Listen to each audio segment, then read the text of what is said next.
مدنی channel کے ناظرین، میرے شیخ طریقت امیر اہل سنت دامت برکاتہم العالیہ اپنی مایہ ناز تالیف نماز کے احکام میں ایک حدیث مبارک نقل فرماتے ہیں کہ پیارے آقا مدینے والے مصطفیٰ صلی اللہ تعالی علیہ وآلہ وسلم نے ارشاد فرمایا، لوگوں میں سے بدترین چور وہ ہے جو اپنی نماز میں چوری کرے۔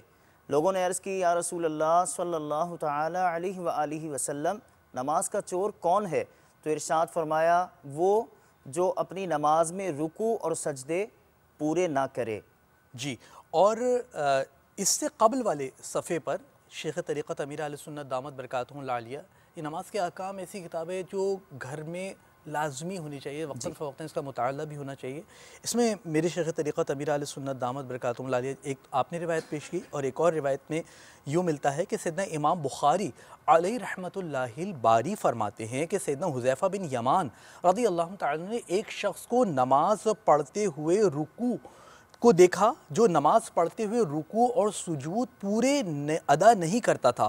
اس سے فرمایا، تم نے جو نماز پڑھی اگر اسی حالت میں انتقال کر جاؤ تو حضرت سیدنا محمد مصطفیٰ صلی اللہ علیہ وسلم کے طریقے پر تمہاری موت واقع نہیں ہوگی۔ نسائی شریف کی روایت میں یہ بھی ہے کہ آپ رضی اللہ تعالیٰ نے پوچھا، تم کب سے اس طرح نماز پڑھ رہے ہو؟ اس نے کہا 40 سال سے۔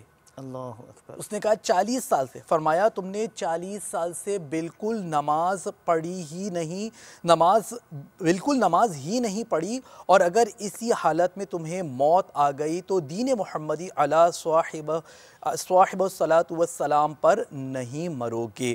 امیر اہل سنت دامت برکاتہم العالیہ ترغیب دلاتے ہوئے یہ ارشاد فرماتے ہیں کہ میٹھے میٹھے اسلام بھائیوں، اول تو لوگ نماز پڑھتے ہی نہیں، اور جو پڑھتے ہیں ان کی اکثریت سنتیں سیکھنے کے جذبے کی کمی کے باعث آج کل صحیح طریقے سے نماز پڑھنے سے محروم رہتی ہے۔ تو نماز کا عملی طریقہ ہمیں سیکھنا چاہیے، جیسے کہ ابھی مدنی خبر بھی گزری ہے۔